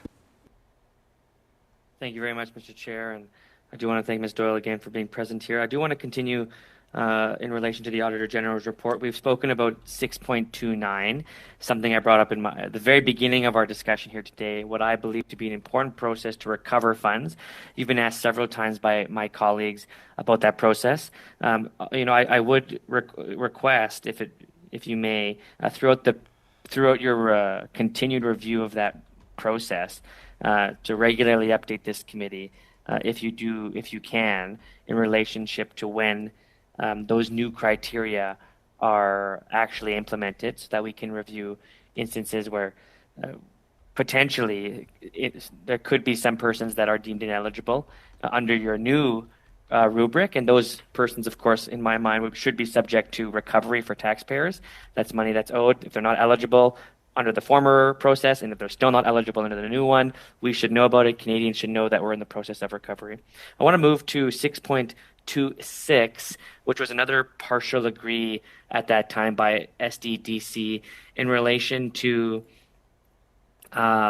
projects that the Commissioner of the Environment and Sustainable Development Canada requested that SDDC improve the challenge function over projected sustainable development and environmental benefits. We've seen throughout the process of the audit that some projects, shockingly, I think, to many Canadians, including myself, were dismayed by the fact that projects that didn't have any real benefit for the environment in particular, or innovation that would contribute to the reduction of greenhouse gases, for example, received funding. The purpose of SDDC is to ensure that we have innovation towards economic and environmental improvement. There was instances that was discovered by the Auditor General where that failed to happen, that did not happen. It makes sense that the Environmental Commissioner is asking for improved challenge functions. How do you respond to 6.26 of the Auditor General's report?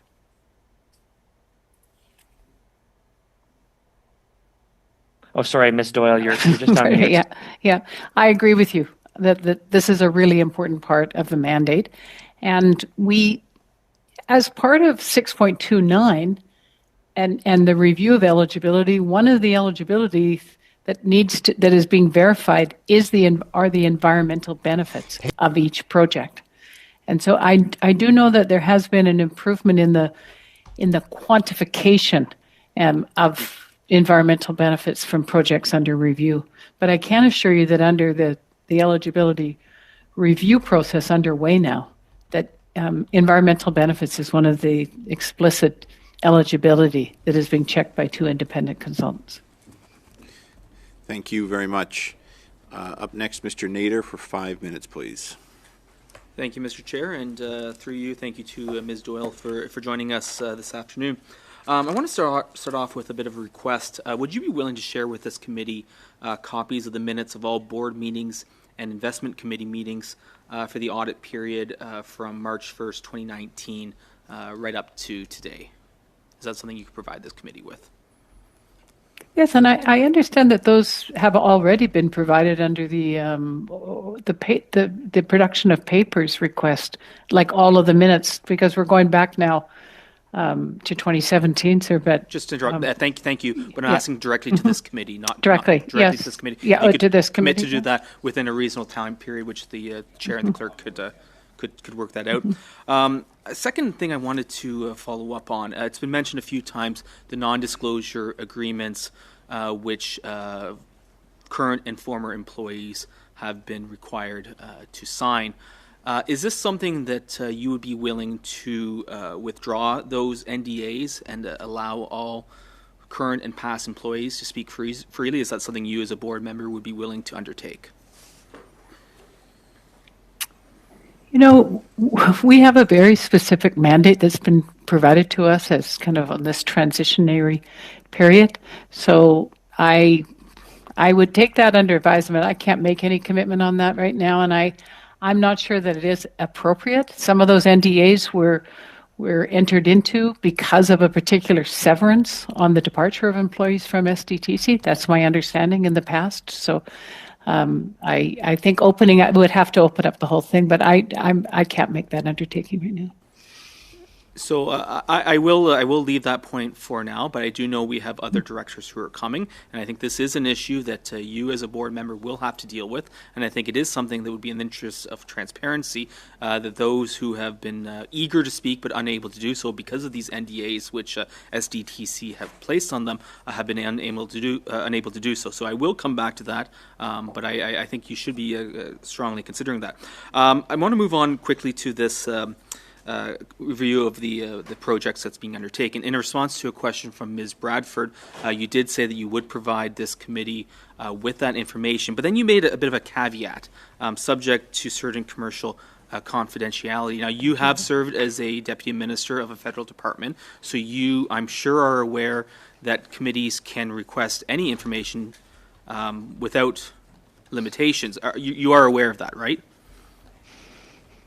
Yes, I think I do recall that. Yes. Okay. I just wanted to clarify because whenever there, I hear stipulations being placed on subject to this, subject to that, the power of committees to send for documents is without restriction, and so I did want to clarify that. So we do look forward to receiving that information when it is finished. Now I've got about a couple minutes left. I want to go back a little bit in time because there's an interesting quirk of history. The last time you appeared before this committee was dealing with another energy and clean energy issue when you were the Deputy Minister of NRCan, dealing with period between 2003 and 2005 when the former Liberal government came under conflict of interest challenges. And that's ethics commission, or that's a AG report. It was written that before signing the 5 contribution agreements, NRCan knew that a consultant who had provided services to the department relating to the contribution programs would also be working for the organizations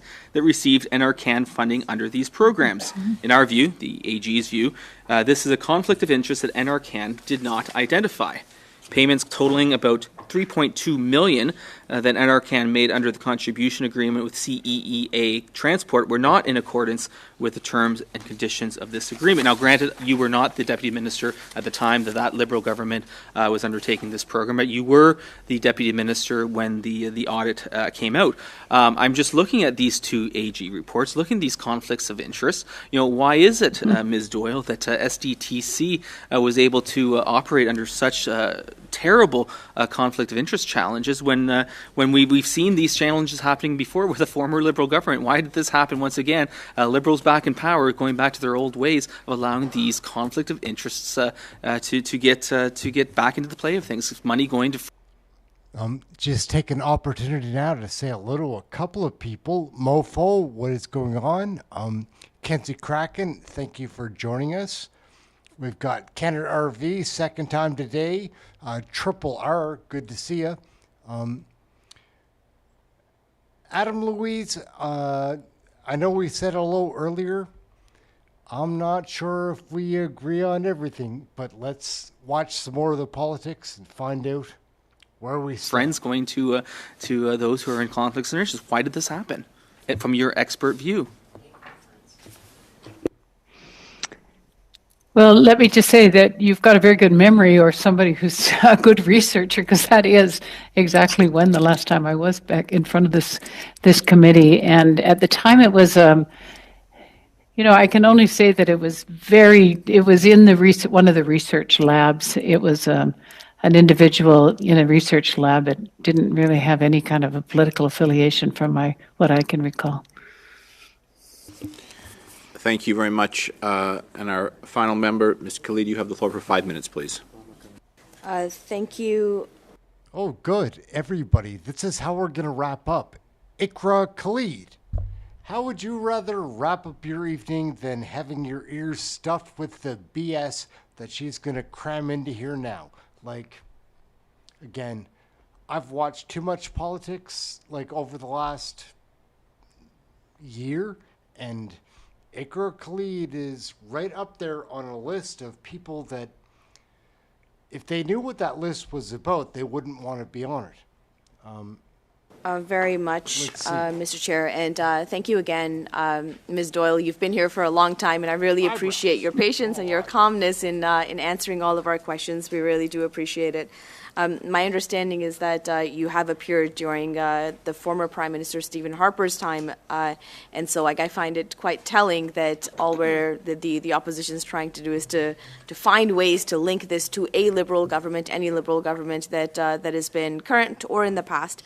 But I do want to talk to you about what the impact of that maligning, that constant questioning, that constant needling into what is democratic institutions and that public trust. So, can you help us understand what the impact of this has been on the industry? After a year of frozen funding at SDTC, what exactly are you hearing from the industry in your 4 months in your position? Well, I certainly feel that what the industry would like to see is us get back to business and get back to the mission of advancing clean tech innovation in Canada. And the pause has had an impact on individual companies who are, have their work suspended or on pause because of the funding pause. But I think by and large, there is a feeling that this is a really important sector and that it is important for SDTC has been an important partner, over the last 20 years in clean tech, and has seen some significant results, successes come out of that. So I do think that the industry is just anxious, whether it be an SDTC or NRC, for Canada to get on with promoting and supporting the evolution of clean tech in this country. Thank you. And to be clear, the minister, once he identified this entire thing as an issue, took action. And now, as we're going through the transition process, what are what is the outlook for that industry to ensure that that we are supporting that industry as we transition to the NRC from the SDTC? I think that the prospects are fairly strong, and we are. I've learned again, or kind of gotten back into understanding just the strength of the clean tech sector in Canada, and many of our I guess partners and recipients are making real progress in advancing the sustainability of every kind of sector across the country. It's impressive, the diversity of projects that are being funded from the agricultural sector, transportation, in oil and gas, in consumer, all areas. So I think it is a fairly strong. It's a sector that deserves public investment. And why is that, do you think? Well, just to stay competitive globally, like many other countries are investing in their clean tech sectors, and it is, it's not only a question of strengthening the sustainability of it, it's also of the economic prospects. Yes, it's just really, it's really important in terms of the economy of the century. I realize that you've only been in your role for 4 months, and that's not a very long time. I'm sure you're still trying to catch the ropes. But I do want to know, what is your vision, say, 10 years from now with respect to how the NRC is going to function, and where you see this industry going and where it will lead Canada globally? I have to say that since taking on this role, we've had little opportunity for imagining the future, just because there's a lot of work to be done in implementing the AG's report and the within our mandate. But I do feel optimistic, in what I've learned about the partner companies that SDTC is supporting. I feel optimistic around the level of innovation in the sector, and I see it as fairly bright. And I'm sure the NRC will serve it well. Thank you very much again, Ms. Doyle, for your time today and for your expertise. We really appreciate it. Thank you very much, Ms. Khalid. And thank you, Ms. Doyle, for your testimony and participation in relation. All right, gang. So we're going to wrap that up. I'm going to try something a little different here. This is how we're going to be trying to operate, trying to make it flowing, whatever.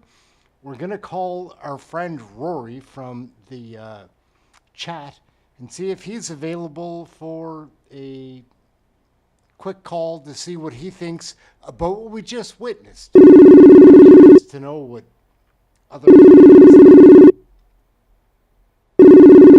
think we're going to get him. Howdy. There he is. There he is. Hello, everybody. What is up, brother? Oh, not lots. Watching the show. Yeah. What did you think of that committee? That committee. Sorry, that's too specific a question. What was your favorite part and your least favorite part of that committee? Well, I gotta say, Brock giving it to her. No. And my least favorite part was just the blatant softballs being thrown by the libs. They don't want to get to the bottom of anything. Like, I kind of felt like MP Ikra Khalid wanted to put a point of order against her own question. You know what I mean? Like, she's just waiting all the time to get in the way. Like, she seemed like she wasn't on her game, but her game is usually just double talk and denial. So no, she seemed odd to me. It seemed to me that witness was more skewed liberal than conservative, and so she's not aggressive. Like, Khalid is good when she's not good, but most energized when she's on the attack. Yeah. And, yep. Yeah, my impression of the woman being interviewed, I don't know. The gang, I bet you can all agree with me. You all knew that kid in the school that was just a big pain in the arse, but they never broke any rules. No. She seems like one of those. Like somebody that would stay after class to tell that somebody, like, she always had a seat in the back row, could see what was going on and report back to teacher all the things that were going on. Is that what you mean? Yeah, that kind of a... Yeah. Is she corrupt? Well, I believe absolutely. If you believe going, oh, I see that's corrupt, but I don't care. You're the boss. I mean, if that's corruption, okay, that's her. Yep. I would feel about the same. Who else besides Larry Brock do you really enjoy watching?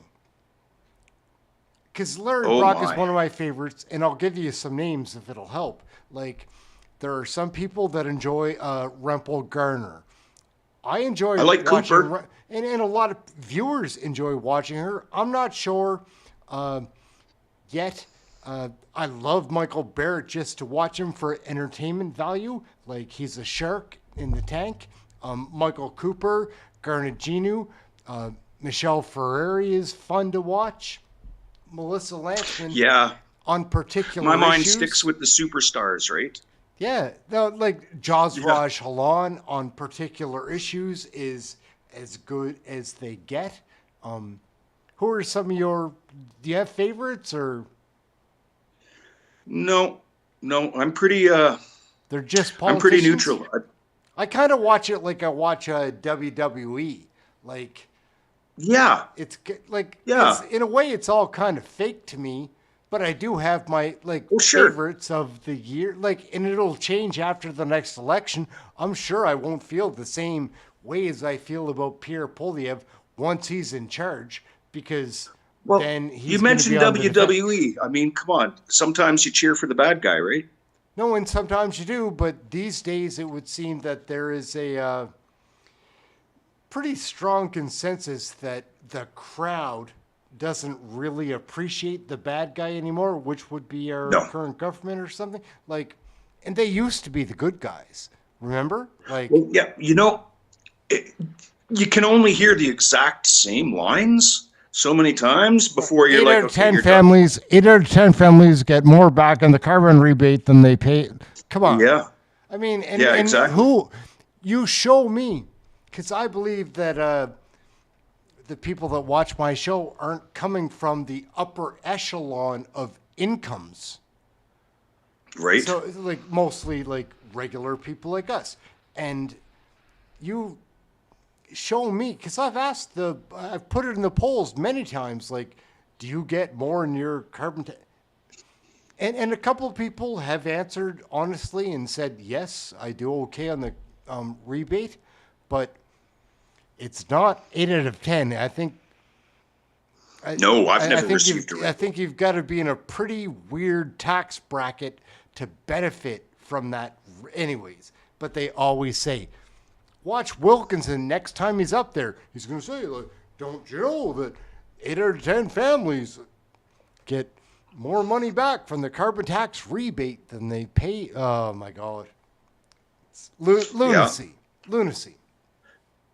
Yeah, but I don't know who's getting paid. They're lucky. All I can say. No, They won the well, lotto, I it's guess. a door opener. Most of those people probably are taking a pay cut to get to be an MP just for the base salary. Just that's the way I see it, but it's for the opportunity to open up the doors to corruption or something ridiculous like that.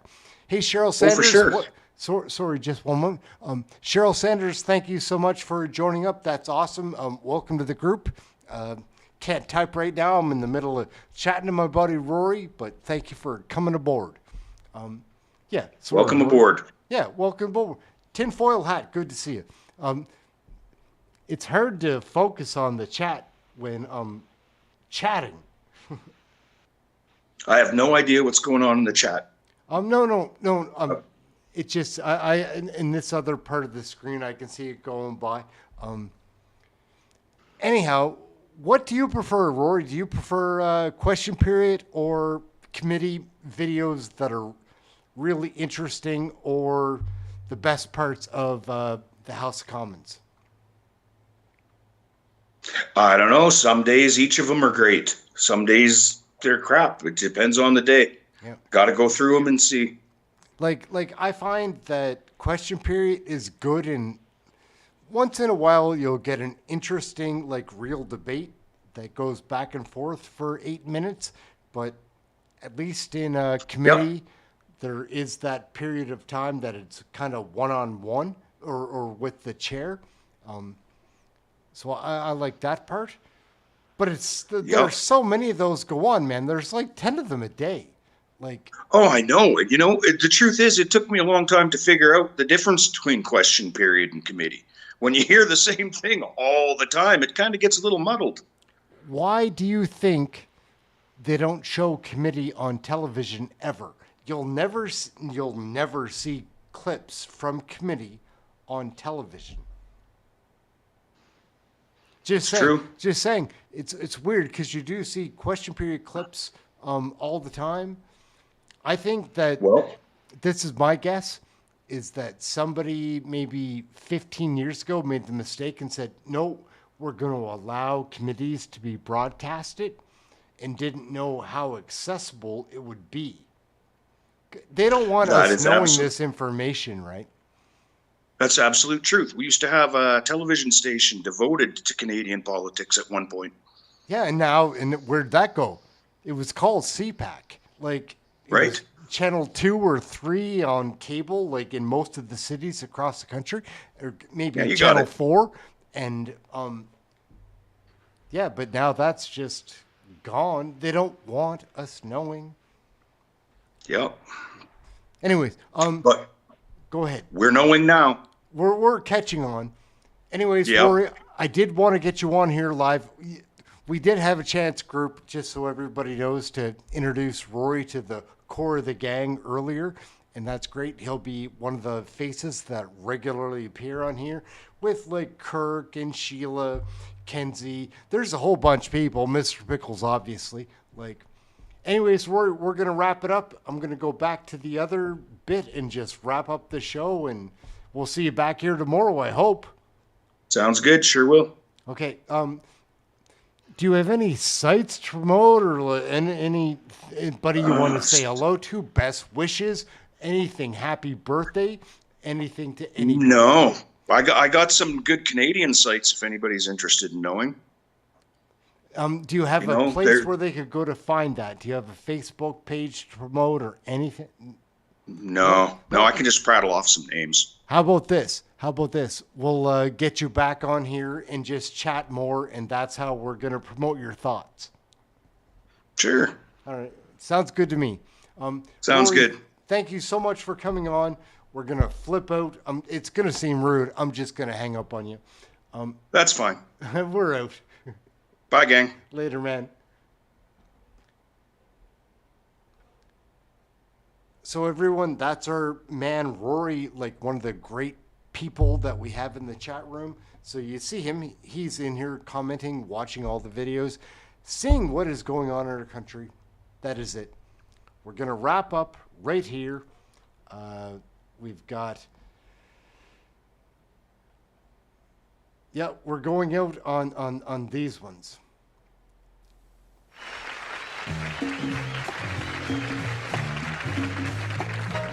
Well, I see by the clock on the wall that it's time to bid you one and all goodbye. Goodbye. So long. So long. Farewell. Farewell. Why does that do that? Adieu. Adieu. Be good. Stay well. Bye-bye. Keep warm. Relax. At ease. Take care. Stay loose. Adieu, mon vieux. À la prochaine. Goodbye till when we meet again.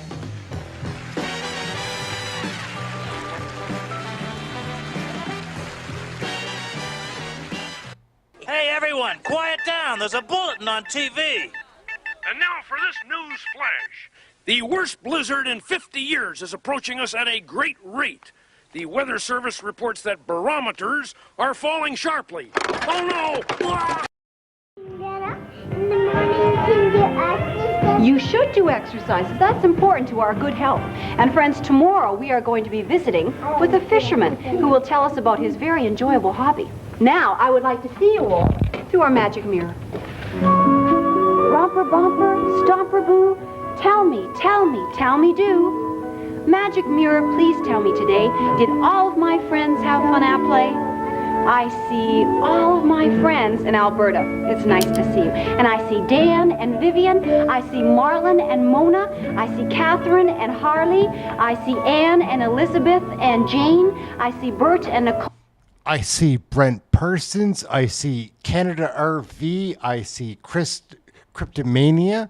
I see Dimebag Coins. I see James Fahey. I see Jeremy Booker. My man Captain Kirk. Mofo13, how are you? I see you as well. Rory Kennedy, thank you for joining us. Savage Silence, always a pleasure. Tinfoil Hat, great to see you. And I see you too. I hope to see you tomorrow, right here in Romper Room. Bing bong, knock knock, hey daddy do. Bing bong, tick tock, bebop boom. Kick off your weekend with exciting CFL action when the Edmonton Eskimos tackle the BC Lions in Vancouver. Tomorrow night at 10:30 on CFTO TV. Ding dong, knock knock, hey daddy do. Tip tap, pitter pat, granny cat too. Rooty toot, kimble, loopy loo. Bobbity stompity, romper room and friends. All right, gang, I hope everybody has a wonderful evening, and we're back here tomorrow for question period. We've got our intro show. Same old game as we did today. Should be twice as interesting tomorrow. Can't wait to see everybody. Thank you so much for tuning in. We are out. You guys are the best. This is the most fun chat room about Canadian federal politics online, guaranteed. I'm certain of it. Share it with somebody. We're out for now.